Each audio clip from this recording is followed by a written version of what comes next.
By looking at black-footed ferrets, you would struggle the tiny creatures have been through to come back from the brink of extinction, nor would you know of the dedication of so many individuals who have worked for years to reintroduce one of North America's most endangered mammals to its native home in the wild. See the burrow? There you go. To see an animal start to come back in the wild and to know that you're a part of that is just an incredible thing. To understand just how far black-footed ferrets have come, you must first know where they come from. You see, black-footed ferrets are completely dependent upon prairie dogs for survival. In fact, more than 90% of the ferret's diet consists of prairie dogs. And ferrets hunt, sleep, and raise their young in prairie dog burrows. So, back at the turn of the century, as the North American plains were being settled, large tracts of prairie dog towns were plowed under to make way for crops. At the same time, American pioneers thought prairie dogs were competing with their livestock for grass on their ranges, so a widespread poisoning campaign began to eliminate prairie dogs. This archival slide shows the results of a single day's work poisoning prairie dogs in one Arizona colony. The death of the prairie dogs meant the demise of the native black-footed ferret, which was listed as an endangered species in 1967, and by the mid-1970s, wildlife biologists thought the species was extinct in the wild. They were historically in this area, and because of people's naivety, they have been decimated. And so it's a good thing that they are being reintroduced, and I believe that's meant to be. The Phoenix Zoo sure thinks it's meant to be. It's one of several zoos across the country participating in a captive breeding program to help bring back the black-footed ferret. Here, in quarters designed to mimic their natural habitat and under stringent sanitary precautions to avoid disease, black-footed ferrets are meticulously raised and bred. They're great little guys. They're not tame at all. They're not like your domestic ferret. You can't really make friends with them. But they're a lot of fun to watch. They're wonderful little predators. And the fact that we're actually breeding them to go back into the wild, and particularly back into the wild in Arizona, is just fantastic. 525. Sharon Biggs is a zoo employee who specializes in black-footed ferrets and who is dedicated to their reintroduction into the wild. Sharon and a team of others monitors the ferrets very closely to ensure their good health and survival. Because some of the ferrets raised here, usually mother and her kits like these, are headed for the great outdoors. Probably the ultimate goal of all of the facilities that do captive breeding is to work ourselves out of a job, to require no more captive breeding, to not have to hold any in captivity, and for the wild populations to be self-sustaining. We're a bit of ways away from that, but I think that's where everybody's moving. The Arizona Game and Fish Department is working with the Phoenix Zoo, the U.S. Fish and Wildlife Service, Arizona State Land Department, and the Navajo and Wallapai Indian nations in their effort to bring back black-footed ferrets. The Game and Fish Department selected Arizona's Aubrey Valley as premier habitat for the ferrets, so in 1996, the 12-step reintroduction process began. It includes choosing ferrets believed to be most capable of survival in the wild, getting public input, and evaluating the reintroduction site for a stable prey base. This is done by transecting, or counting active prairie dog burrows. Then biologists, volunteers, and other specialists dedicated to the project head out into the cool evening air to do what is known as spotlighting, or looking for populations of black-footed ferrets within the reintroduction site. They look for their little green eyes, which shine in the night. A ferret is a predator on prairie dogs. There's a system of checks and balances out in the ecosystem, and a ferret is one of those checks to make sure that the prairie dogs don't get out of control.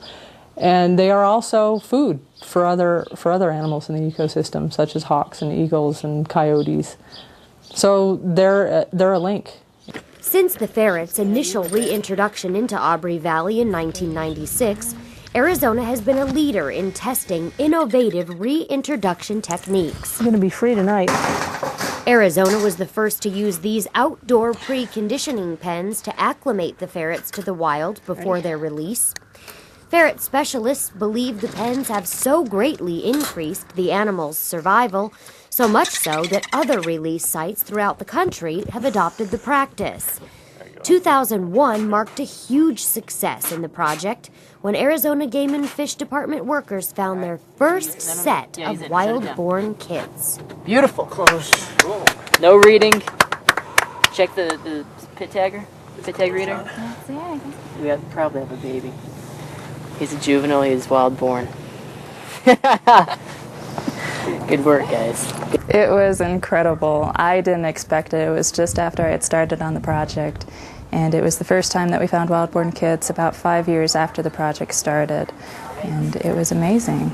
We found these ferrets that nobody had ever seen before. We checked them for pit tags, and they didn't have them. And then we checked their teeth and everything and found that they were young of the year, which implies that they were wild-born. And it's a huge success for the project. It was a big step in the right direction for us.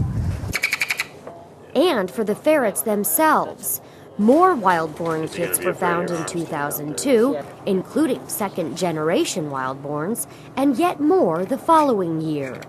Then, in 2004, spotlighting revealed several more black-footed ferrets doing the natural things the nocturnal black-footed ferrets are supposed to do in the wild night. To work one-on-one with each one of them and see the different personalities that are coming out of what are basically clones, since the the initial breeding stock was so low, it's just amazing to try to figure out how all of these amazing little creatures act so differently, but they're so similar. A total of 205 black-footed ferrets have been released in Arizona. The Arizona Game and Fish Department has adopted the practice of breeding the ferrets in the pens during the spring, then releasing the females while they're pregnant. This allows the kits to be born in the wild and greatly increases their chance of survival. Ferret in a hole. It's a technique known as spring release and is again a first within the National Ferret Recovery Program. So while we are diligently working to correct the mistakes of our ancestors, we're making up for lost time with the black-footed ferret. The Arizona Game and Fish Department is dedicated to conserving Arizona's wildlife, and we welcome the return of a native.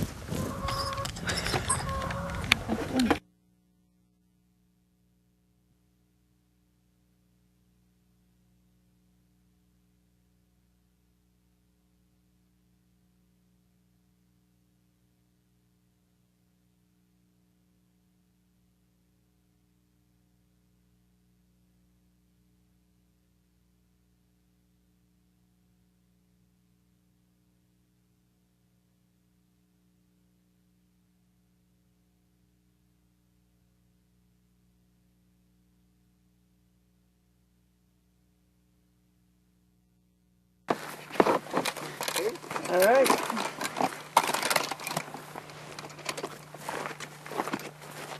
Sometimes to get where you need to go, There's a little bit of a cattle trail. you have to make your own trail. Well, it's still here.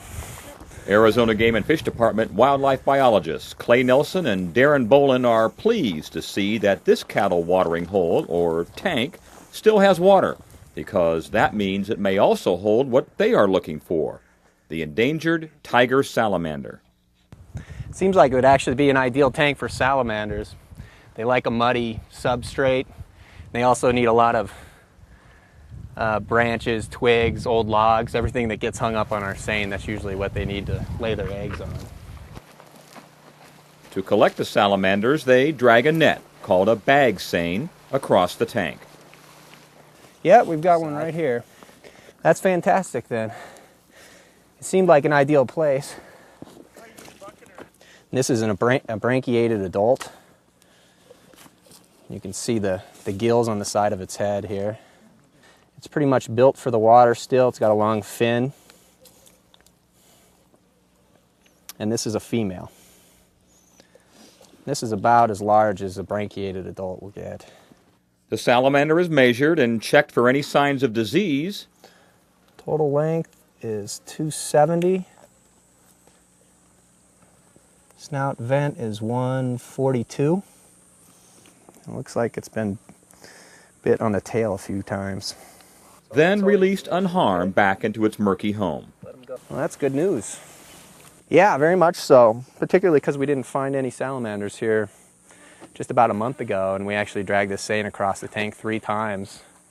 That's good news indeed, especially when you consider that over the course of the year, Arizona Game and Fish Department biologists will check out nearly 200 tanks spread out over 155 square miles in the San Rafael Valley in southern Arizona. This picturesque valley is the only known habitat for this species of salamander. We're all set. The equipment they use covers the spectrum from the very low-tech. There's not enough water to necessitate bringing the seine down, so we're just bringing a dip net down, and we'll pull about 25 samples